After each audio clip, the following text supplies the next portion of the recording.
নমস্কার বন্ধুরা, বিউটি রান্নাঘর 25-এর সবাইকে স্বাগত।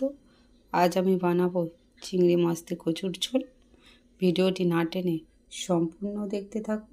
রেসিপিটির জন্য আমি এখানে নিয়ে নিয়েছি কচু, আলু, টমেটো আর পেঁয়াজ।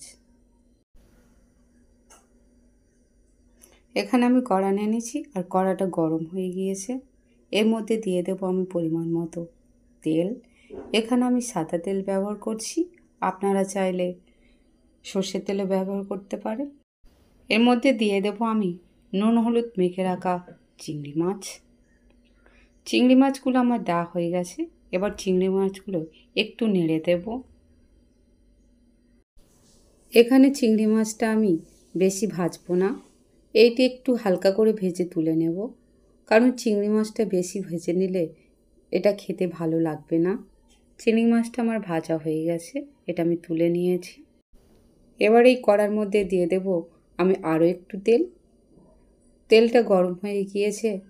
এবার আমি এর মধ্যে দিয়ে দেবো কেটে রাখা পেঁয়াজ। এখানে আমি একটা মাঝারি সাইজের পেঁয়াজ নিয়েছি, আপনারা চাইলে এর থেকে বেশিও দিতে পারেন। পেঁয়াজটা একটু হালকা ব্রাউন কালার হয়ে গেলে এর মধ্যে দিয়ে দেবো আমি পরিমাণ মতো নুন। নুনটা আমি পেঁয়াজের সাথে দিই, কারণ নুনটা দিলে পেঁয়াজটা গলে যাবে। পেঁয়াজটা আমার ভাজা হয়ে গেছে। এবার এর মধ্যে দিয়ে দেবো আমি কেটে রাখা টমেটো। টমেটোটা দিয়ে আবারও আমি কিছুক্ষণ কষিয়ে নেব, 2-3 মিনিট। টমেটো আর পেঁয়াজটা আমার খুব ভালো করে কষানো হয়ে গেছে। এবার এর মধ্যে আমি দিয়ে দেব কেটে রাখা সবজিটা দিয়ে আবারও আমি কিছুক্ষণ কষিয়ে নেব।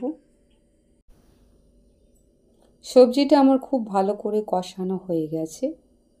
এবার এর মধ্যে আমি দিয়ে দেব পরিমাণ মতো লঙ্কা গুঁড়ো। লঙ্কাটা আপনারা যে যেমন খাবে সেই অনুযায়ী ব্যবহার করবেন। দিয়ে দেব পরিমাণ মতো হলুদ গুঁড়ো। এগুলো দিয়ে এই সব উপকরণ আবারও আমি খুব ভালো করে কষিয়ে নেব। সবজিটা আমার খুব ভালো করে কষানো হয়ে গিয়েছে, সবজিটা থেকে তেল ছেড়ে দিয়েছে। এবার আমি এর মধ্যে অ্যাড করব জল। এখানে আমি জলটা পরিমাণ মতো দেব। এখানে যেহেতু কচু আছে তাই জলের পরিমাণটা আমি একটু বেশি দিয়েছি। এবারে এটা আমি কিছুক্ষণ হতে দেব। এবার এটার জন্য একটা মশলা করে নেব। তার জন্য নিয়ে নিচ্ছি 1 চামচ সরিষা, 2-4টে গোলমরিচ, দিয়ে দেবো একটা কাঁচা লঙ্কা। এখানে আমি সর্ষের সঙ্গে কাঁচা লঙ্কাটা দিয়েছি, কারণ সর্ষেটা যাতে না তেতো লাগে সেই জন্য। মশলাটা আমার বাটা হয়ে গিয়েছে।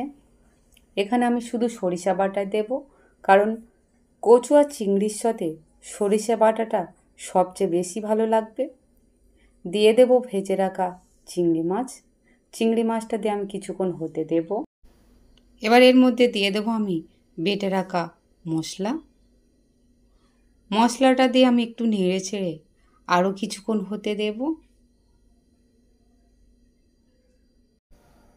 তরকারিটা ফুটছে, এটা আরও 2 মিনিট আমি ফুটিয়ে নেব। কচু চিংড়ি মাছের তরকারি হয়ে গিয়েছে। এবার এটা আমি নামিয়ে নেব। এটা আমার নামানো হয়ে গিয়েছে। আমার রেসিপিটা যদি আপনাদের ভালো লেগে থাকে তাহলে ভিডিওটিতে একটি লাইক দিয়ে অবশ্যই সাবস্ক্রাইব করবেন বন্ধুরা। ধন্যবাদ।